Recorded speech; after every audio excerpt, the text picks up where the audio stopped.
진정한 사랑을 찾아서 야곱, 레아, 그리고 우리들의 이야기 안녕하세요.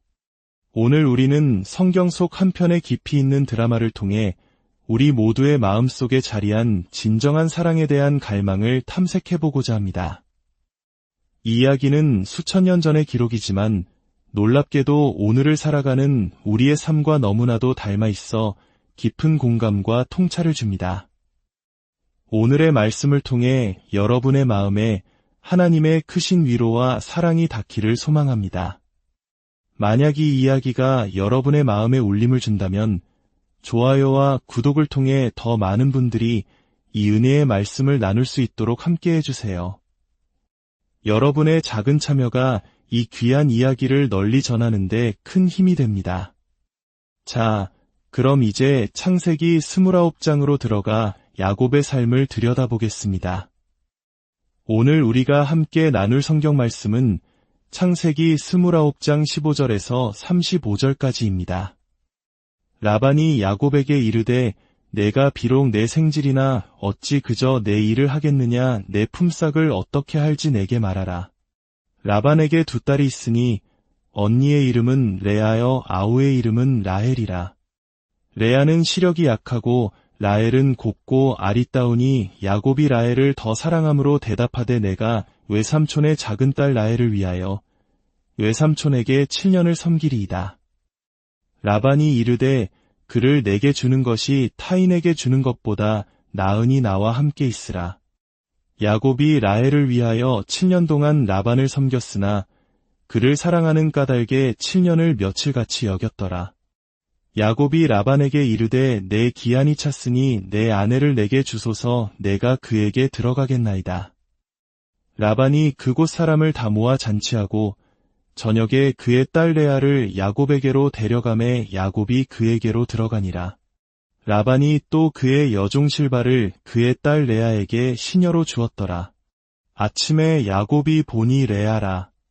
라반에게 이르되 외삼촌이 어찌하여 내게 이같이 행하셨나이까 내가 라헬을 위하여 외삼촌을 섬기지 아니하였나이까 외삼촌이 나를 속이심은 어찌 됨이니이까. 라반이 이르되 언니보다 아우를 먼저 주는 것은 우리 지방에서 하지 아니하는 바이라. 이레를 채우라 우리가 그도 내게 주리니 내가 또 나를 7년 동안 섬길지니라. 야곱이 그대로 하여 그 7일을 채우매 라반이 딸 라헬도 그에게 아내로 주고 라반이 또 그의 여종 비라를 그의 딸 라헬에게 주어 시녀가 되게 하매 야곱이 또한 라헬에게로 들어갔고 그가 레아보다 라헬을 더 사랑하여 다시 7년 동안 라반을 섬겼더라. 여호와께서 레아가 사랑받지 못함을 보시고 그의 태를 여셨으나 라헬은 자녀가 없었더라. 레아가 임신하여 아들을 낳고 그 이름을 르우벤이라 하여 이르되 이는 여호와께서 나의 괴로움을 돌보셨으니 이제는 내 남편이 나를 사랑하리로다 하였더라. 그가 다시 임신하여 아들을 낳고 이르되 여호와께서 내가 사랑받지 못함을 들으셨으므로 내게 이 아들도 주셨다 하고 그의 이름을 시므온이라 하였으며 그가 또 임신하여 아들을 낳고 이르되 내가 그에게 새 아들을 낳았으니 내 남편이 지금부터 나와 연합하리로다 하고 그의 이름을 레위라 하였으며 그가 또 임신하여 아들을 낳고 이르되 내가 이제는 여호와를 찬송하리로다 하고 이로 말미암아 그가 그의 이름을 유다라 하였고 그의 출산이 멈추었더라. 이것은 하나님의 말씀입니다. 오늘 우리는 고대 인물 야곱의 삶을 통해 현대인의 가장 깊은 고독과 갈망을 마주하게 됩니다. 야곱은 내면에 깊은 공허함을 가진 남자였습니다. 그는 다른 사람의 인정과 축복, 성공에 목말라 있었습니다. 지난 이야기에서 우리는 야곱이 하나님과 인격적으로 만나고 언약 관계에 들어가는 것을 보았습니다. 하지만 29장에 들어서면 하나님과의 만남이 그의 내면의 공허함을 즉시 해결해주지 않는다는 중요한 교훈을 얻게 됩니다. 내면의 변화라는 것은 하나님을 만난 이후에도 수많은 실수와 재앙을 겪으며 천천히 이루어지는 과정입니다. 오늘 우리는 야곱의 가정에 닥친 또 하나의 비극을 보게 됩니다. 하지만 이 모든 혼란 속에서도 하나님께서는 야곱뿐만 아니라 그 주변 사람들의 삶 속에서도 분명히 일하고 계십니다. 오늘 이야기의 주제는 이것입니다. 내면의 공허함을 가진 사람들은 종종 진정한 단 하나의 사랑이라는 희망에 자신을 내던진다. 그들은 세상 어딘가에 내 삶을 온전하게 만들어줄 운명의 상대가 있을 것이라 믿습니다. 그 사람만 만나면 모든 문제가 해결될 것이라고요. 우리는 오늘 3가지를 살펴볼 것입니다. 첫째, 그 진정한 사랑에 대한 희망 뒤에는 무엇이 숨어 있는가? 둘째, 그 희망에 필연적으로 따라오는 환멸은 무엇인가? 그리고 마지막으로 그 갈망을 진정으로 채워줄 수 있는 것은 과연 무엇인가? 첫 번째, 진정한 사랑이라는 희망의 이면입니다. 야곱의 상황을 이해하려면 그의 과거를 알아야 합니다. 야곱의 할아버지 아브라함에게 하나님은 그의 가문을 통해 세상을 구원할 메시아를 보내겠다고 약속하셨습니다. 그 약속은 아브라함의 후손 중 한 명을 통해 대대로 이어져야 했습니다. 야곱의 세대에서 하나님은 동생인 야곱을 택하셨습니다. 하지만 아버지 이삭은 형 에서를 더 사랑했고 야곱은 평생을 아버지의 사랑을 받지 못한 채 2인자로 살아왔습니다. 그 결핍감은 그를 속이는 자로 만들었습니다.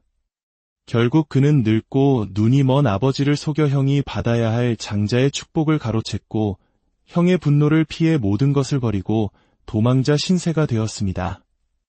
가족도 재산도 아무것도 없이 빈털터리가 된 야곱. 그가 가진 것은 내면의 깊은 공허함뿐이었습니다. 그런 그가 외삼촌 라반의 집에서 일하게 되었고 그곳에서 운명처럼 라헬을 만납니다. 성경은 라헬이 곱고 아리따웠다고 묘사합니다. 야곱은 한눈에 그녀에게 빠져들었고 그녀를 자신의 망가진 삶을 구원해줄 유일한 희망으로 여겼습니다. 라반이 품삯을 묻자 야곱은 협상조차 하지 않습니다. 라헬을 위해 7년을 일하겠습니다. 당시 신부의 몸값은 보통 30에서 40세겔 정도였습니다. 하지만 야곱이 제시한 7년의 노동은 그 가치를 훨씬 뛰어넘는 그야말로 터무니없는 대가였습니다. 이것은 그가 얼마나 라헬에게 미쳐 있었는지를 보여줍니다. 그는 이 여자만 얻을 수 있다면 내 인생도 마침내 괜찮아질 거야. 나도 가치 있는 사람이 될 수 있을 거야 라고 생각했던 것입니다. 그 사랑 때문에 7년이라는 세월이 며칠처럼 느껴졌다고 성경은 기록합니다. 이것은 단지 야곱만의 이야기가 아닙니다. 오늘날 우리 사회는 어떻습니까? 많은 사람들이 드라마나 영화 속 주인공처럼 운명적인 사랑을 통해 자신의 존재 가치를 확인받고 삶의 의미를 찾으려 합니다. 사회학자 에르네스트 베커는 그에 져서 죽음의 부정에서 현대인들이 신을 잃어버린 시대에 낭만적 사랑에 종교적인 의미를 부여한다고 말했습니다. 우리는 사랑하는 사람을 통해 구원받기를, 나의 모든 결점과 공허함이 채워지기를, 내 존재가 헛되지 않았음을 증명받기를 원한다는 것입니다. 야곱은 바로 이런 현대인의 모습을 수천 년 전에 이미 보여주고 있었던 것입니다.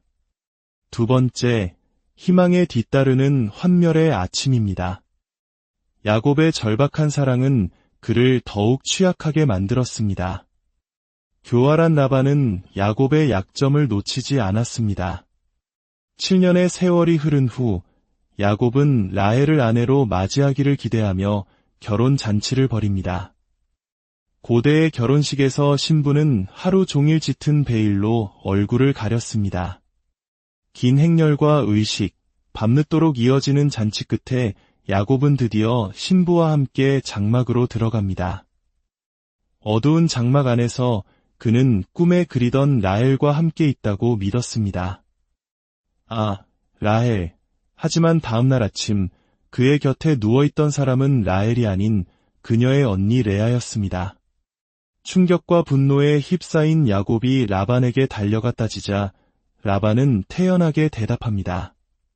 언니보다 아우를 먼저 주는 것은 우리 지방의 관습이 아니네. 이 순간 야곱의 분노는 힘을 잃었을 것입니다. 왜냐하면 라반의 말은 그 자신의 과거를 찌르는 비수와도 같았기 때문입니다. 동생이면서 형을 속이고 장자의 자리를 차지했던 야곱. 그는 이제 자신이 행했던 속임수를 그대로 돌려받고 있었습니다. 어둠 속에서 다른 사람을 붙잡고 속았던 아버지 이삭처럼 그 역시 어둠 속에서 다른 사람을 품고 속았습니다. 이것은 참으로 무서운 인생의 아이러니이며 한국적인 표현으로는 인과응보라 할 수 있을 것입니다. 그는 자신이 다른 사람에게 주었던 고통이 어떤 것인지 뼈저리게 느끼게 되었습니다. 하지만 이 비극의 피해자는 야곱만이 아닙니다. 더 깊은 고통의 주인공은 바로 레아입니다. 성경은 레아에 대해 시력이 약했다고 말합니다. 이것은 단순히 눈이 나쁘다는 의미가 아닙니다. 원어의 의미는 연약하다, 매력 없다는 뜻에 가깝습니다. 즉, 레아는 아름다운 동생 라헬의 그늘에 가려 평생을 살아온 외모에 자신이 없는 여인이었습니다. 아버지 라반조차 그녀를 속임수를 써서라도 시집 보내야 할 짐처럼 여겼습니다. 그런 그녀가 사랑하지도 않는 남자, 그리고 자신을 사랑하지 않는 남자와 결혼하게 된 것입니다. 그녀의 삶은 지옥과 같았습니다. 레아는 남편의 사랑을 얻기 위해 처절하게 몸부림칩니다. 그녀는 아들을 낳을 때마다 남편의 마음을 얻고자 하는 절박한 소망을 담아 이름을 짓습니다. 첫째 아들 르우벤은 보라, 아들이다라는 뜻으로 이제 내 남편이 나를 사랑하겠지라는 기대를 담고 있습니다. 둘째 아들 시므온은 들으심이라는 뜻으로 하나님께서 내가 사랑받지 못함을 들으셨다는 슬픈 고백이 담겨 있습니다. 셋째 아들 레위는 연합함이라는 뜻으로 이제야 내 남편이 나와 연합하겠지라는 처절한 갈망을 보여줍니다. 레아는 야곱에게 그랬던 것처럼 남편이라는 존재를 자신의 구원자로 삼았습니다. 이 남자의 사랑만 얻으면 나도 행복해질 수 있을 거야. 나도 가치 있는 존재가 될 거야. 하지만 그녀가 노력할수록 남편의 마음은 더 멀리 있었고 그녀의 내면은 더욱 황폐해져 갔습니다. 이것이 바로 진정한 사랑이라는 우상에 우리 자신을 맡길 때 마주하게 되는 필연적인 결과입니다. 야곱이 꿈꾸던 라헬의 자리에는 현실의 레아가 있었습니다. 이는 우리 삶의 모든 영역에 적용되는 깊은 진리입니다. 우리가 꿈꾸는 완벽한 직장, 이상적인 배우자, 성공적인 삶, 그 어떤 것도 우리의 가장 깊은 갈망을 온전히 채워주지는 못합니다. 작가 C.S. 루이스가 말했듯이 우리 마음속에는 이 세상이 결코 줄 수 없는 무언가에 대한 갈망이 있다. 우리가 그토록 원했던 것을 손에 넣어도 그 기쁨의 순간이 지나면 어김없이 찾아오는 공허함. 아침이 되면 언제나 그곳엔 레아가 있는 것입니다. 세 번째, 은혜 안에서 찾는 진정한 체험입니다. 모든 것이 무너져 내린 것 같은 절망의 순간 놀라운 반전이 일어납니다. 그 변화는 레아의 내면에서 시작됩니다. 그녀는 네 번째 아들을 낳습니다. 그리고 이번에는 남편을 향한 기대를 담지 않습니다. 그녀는 아들의 이름을 유다라고 짓습니다. 그 뜻은 찬양입니다. 내가 이제는 여호와를 찬송하리로다. 이 짧은 고백 속에 레아의 영적 해방이 담겨 있습니다. 그녀는 더 이상 남편의 사랑을 통해 자신의 가치를 증명하려 하지 않습니다. 그녀는 자신의 가장 깊은 갈망의 대상을 남편 야곱에게서 하나님께로 옮겼습니다. 야곱과 라반, 그녀의 삶을 훔쳐갔던 그 남자들로부터 자신의 인생을 되찾은 것입니다. 그녀는 깨달았습니다. 진정한 사랑과 인정은 사람이 아닌 오직 하나님으로부터만 온다는 것을요. 그리고 바로 이 순간 하나님의 위대한 구원의 드라마가 펼쳐집니다. 하나님께서는 세상의 기준으로는 아름답고 모두가 원했던 라헬이 아닌 아무도 원하지 않았고 사랑받지 못했던 레아를 선택하십니다. 그리고 그녀의 넷째 아들, 그녀가 모든 기대를 내려놓고 오직 하나님을 찬양하며 낳은 아들 유다의 혈통을 통해 장차 인류의 구원자이신 예수 그리스도가 태어나게 하십니다. 하나님은 왜 레아를 선택하셨을까요? 그것은 단순히 약자를 동정하셨기 때문이 아닙니다. 레아의 삶 자체가 바로 하나님의 구원 방식, 즉 복음이 무엇인지를 보여주기 때문입니다. 세상은 강하고 아름답고 자격 있는 자를 선택하지만 하나님은 약하고 상처받고 자신에게는 아무런 자격이 없음을 인정하는 자를 통해 일하십니다. 성경은 말합니다. 여호와께서 레아가 사랑받지 못함을 보시고 이 구절을 이렇게 다시 읽을 수 있습니다. 세상 아무도 그녀를 사랑하지 않았을 때 하나님께서 그녀를 사랑하셨다. 하나님이야말로 우리의 진정한 신랑이십니다. 그분은 우리의 어떠함 때문이 아니라 있는 모습 그대로 우리를 사랑하시는 유일한 분입니다. 인간관계는 우리에게 신적인 만족감을 줄 수 없습니다. 그러나 우리는 끊임없이 사람에게서 그것을 구하다 상처받고 절망합니다. 레아는 그 기나긴 고통의 터널을 지나 마침내 진정한 사랑의 근원이신 하나님을 만났습니다. 그리고 하나님은 사랑받지 못했던 레아를 통해 이 땅에서 가장 외롭고 처절하게 버림받으실 예수 그리스도를 보내셨습니다. 이사야 신세장은 예수님에 대해 그는 멸시를 받아 사람들에게 버림받았으며 우리가 그를 귀히 여기지 아니하였도다 라고 예언합니다. 예수님은 친히 레아의 고통을 겪으심으로 이 세상 모든 레아들의 친구가 되어주셨습니다. 사랑하는 여러분, 당신의 삶은 어떻습니까? 혹시 야곱처럼 무언가를 얻기 위해 필사적으로 달려왔지만 결국 속았다는 배신감에 괴로워하고 있습니까? 혹은 레아처럼 누군가의 그늘에 가려 사랑받지 못하고 인정받지 못한다는 생각에 아파하고 있습니까? 오늘 말씀은 우리에게 말합니다. 우리가 느끼는 그 깊은 공허함은 결코 사람이나 세상의 것으로 채워질 수 없다고 말입니다. 그것은 오직 우리를 위해 십자가에서 모든 것을 내어주신 예수 그리스도의 사랑으로만 채워질 수 있습니다. 우리가 스스로를 레아처럼 보잘것없고 사랑스럽지 않다고 여길지라도 예수 그리스도 안에서 하나님은 우리를 가장 아름다운 라헬처럼 보십니다. 이 진리를 받아들일 때 우리는 레아가 그랬던 것처럼 세상의 평가와 사람의 인정으로부터 자유로워질 수 있습니다. 우리의 삶을 되찾을 수 있습니다. 함께 기도하겠습니다. 사랑의 하나님 아버지, 오늘 야곱과 레아의 이야기를 통해 저희의 연약한 모습을 보게 하시니 감사합니다. 세상의 사랑과 인정을 갈구하며 상처받고 지쳐있는 저희의 마음을 불쌍히 여겨 주옵소서. 이제는 헛된 것을 줬던 저희의 시선을 돌려 변함없는 사랑으로 저희를 기다리시는 하나님 아버지를 바라보게 하옵소서.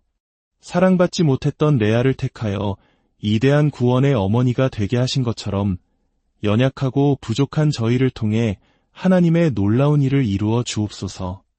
우리 삶의 진정한 신랑이시며 구원자이신 예수 그리스도의 이름으로 기도드립니다. 아멘. 주님의 크신 은혜와 평강이 여러분의 삶에 늘 함께